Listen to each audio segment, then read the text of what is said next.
I'm representing the United States on behalf of the Center for Political Innovation.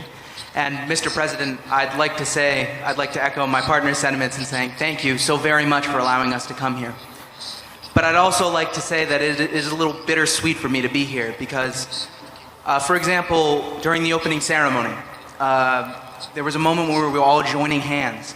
And there was a woman in front of me, and there was a man in a wheelchair, and he was sort of closed off. And I watched her reach her hand down and grab his hand, and they joined hands. And I felt the warmth of humanity. I felt the human spirit. And I see that all over this festival. I see so many people joined together, celebrating humanity. I see so much optimism. I see so much hope. I see so many young people ready to unleash their potential and push humanity forward. And then I thought back home, and I thought about all the people at home who can't afford to get an education, who ruined their lives with drugs because they live in a society that doesn't care for them. And I started to tear up because there's these two sides, and the more I thought about it, the more I realized that this is the difference between a collapsing society in the West and the rising society that is in the BRICS nation, in the new emerging economy today. So that brings me to my question here today, which is, do you see a world where the West could begin to join the new economy, could begin to join BRICS? And if so, what do you think that would look like?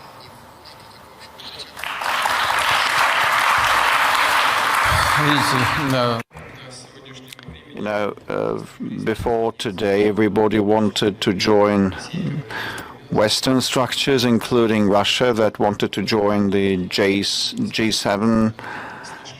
And then we figured that no one cared for our interests then. This is the problem and the main mistake of our Western partners. And I tried to convey this idea when responding to the previous question by our American friend here. And you have mentioned, welfare and education matters. That is difficult, but they cannot afford to get proper education. It is not specific to the United States. It's a worldwide problem, and now lots of people from Latin America want to cross the US border illegally, and there are migrants, and everybody knows that. But this is universal across the globe. Many even rich nations have lots of problems, like the healthcare issues stand high on the European agenda.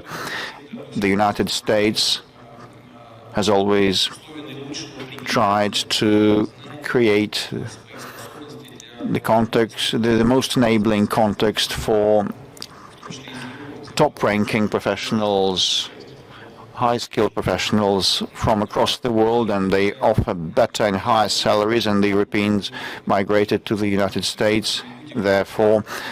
But the world is not fully fair or just, and people with low incomes cannot receive a good education or medical assistance, and they can die on the threshold of a medical establishment if they don't have an insurance policy, which happened a lot. We know about these tragedies, but that does not mean that other countries in the world are fine and they have been able to strike the social balance properly. Our common goal is to provide a level playing field for everybody, equal conditions for all, but I'm convinced that if we are capable to establish a multipolar world where we all are interdependent and mutually reinforcing, social matters and welfare matters, including healthcare and education, will be resolved easier and more efficiently.